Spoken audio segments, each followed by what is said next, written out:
8 years ago, a passenger plane en route to Beijing from Kuala Lumpur went missing, along with the 239 people on board, never to be seen again. The disappearance of Malaysia Airlines Flight MH370 in 2014 has become one of the biggest unsolved mysteries in aviation history. Over the years, scientists, journalists and others have dug deep for answers to how a Boeing 777 could have vanished, and why. Today, they are no closer to the truth, but a purported new lead has led to some calls for a new search. British retiree Richard Godfrey said in December last year that he has calculated the coordinates of MH370's final resting place.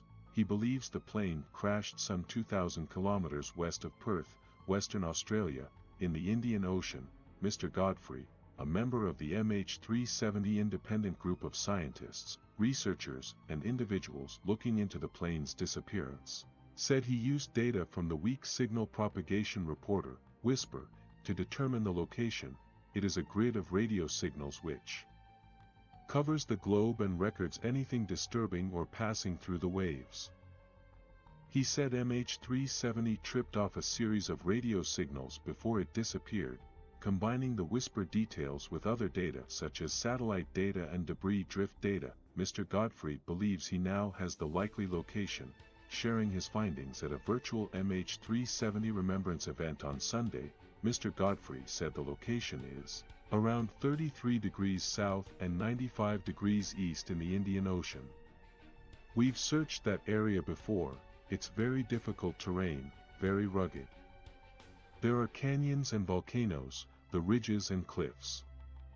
So it may have been missed, he said. In a statement last month, the Australian Transport Safety Bureau, ATSB, while acknowledging that Mr. Godfrey is a credible expert, said it had searched a significant portion of the area that he highlighted and had not found the wreckage, but it said it requested that Geoscience Australia review the search data and revalidate that no items of interest were detected in that area. The Malaysian authorities said last month that if the new finding proved to be credible, they would consider discussions with China and Australia to launch a new search mission. During the remembrance event, Transport Minister Wee Ka Siang said in a pre-recorded video, "Please let me reiterate the government of Malaysia's aspiration to locate MH370 has not been abandoned. We just need credible and actionable evidence to act on before we can mount an expedition which we are certain could yield results." Mr. Oliver Plunkett, Group Chief Executive of Ocean Infinity, a private seabed exploration company which had previously searched for the plane on a no-win, no-fee basis, said at the event that it was worthwhile to conduct another search based on the new findings. Ocean Infinity has offered to resume the search early next year or in 2024. It is building remotely controlled ships for ocean surveys which will be ready by then, Mr. Plunkett said, describing them as probably the most modern, cutting-edge ships in the entire world. Mr. Peter Foley, who was ATSB's Director of Operations for the Australia-led search from 2014 to 2017, said the search was ended prematurely and that finding MH370 is crucial for the safety of future commercial flights. There is no risk for the Malaysian government if they agree to Ocean Infinity's offer. We can't afford to fail again. We must find MH370 this time around. Flight MH370, bound for Beijing, departed from Kuala Lumpur International Airport at 12:42 a.m. on March 8, 2014. It last made contact with air traffic control at 1:19 a.m. over the South China Sea, with the words, "Good night, Malaysian 370." Its final known sighting on military radar was at 2:22 a.m. There was no distress call from the cockpit or from passengers on their mobile phones. Of the 239 people on board, 153 were China nationals, 38 were Malaysian and the rest from Indonesia, Australia, India, France, the United States, Iran, Ukraine, Canada, New Zealand, the Netherlands, Russia, and Taiwan. There were 2 pilots, 10 flight attendants and 5 children. the search for MH370 was one of the largest surface and underwater hunts in aviation history. An Australian-led underwater search covered 120,000 square kilometers at an estimated cost of about 200 million Australian dollars, 202 million Singapore dollars, before it was suspended almost 3 years later. Malaysia and countries such as Indonesia, the Philippines, Singapore, Vietnam, India, China, France, and the United States took part in the operations.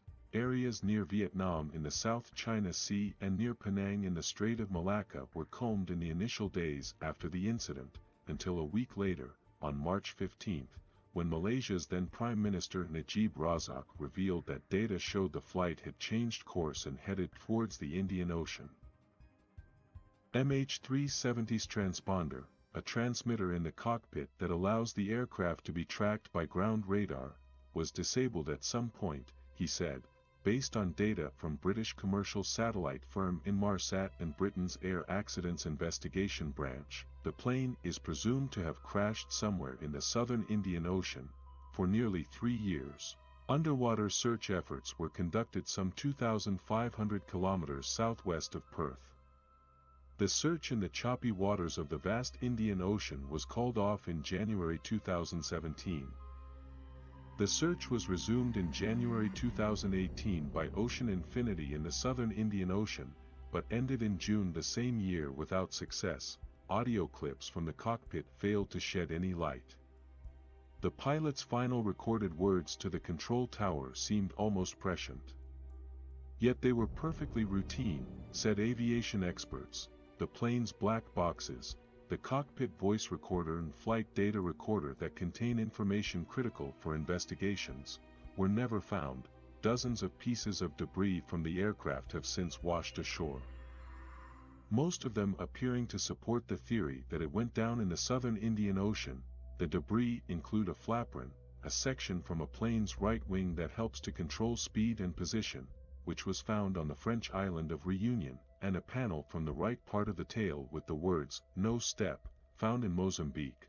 When releasing Malaysia's report on MH370 in July 2018, lead investigator Kok Soo Chan said the safety investigation team ruled out the possibility that the pilot, Captain Zahari Ahmad Shah, caused the plane's disappearance.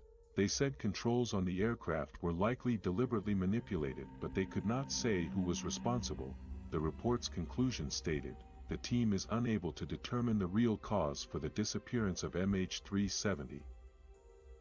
Over the years, theories that have surfaced on what might have happened to MH370 range from the plausible to the ludicrous. They include a hijacking attempt, a suicide bid, a system malfunction, and even alien abduction. Some theories link the disappearance to Diego Garcia, a militarized island in the Indian Ocean that is British territory and home to a major American naval base. Others claim a lethal combination of the plane's large cargo shipments of mangostines and lithium-ion batteries might have caused an explosion. Another theory is that a catastrophic malfunction of the oxygen supply might have knocked out everyone on board, and so there was no distress call.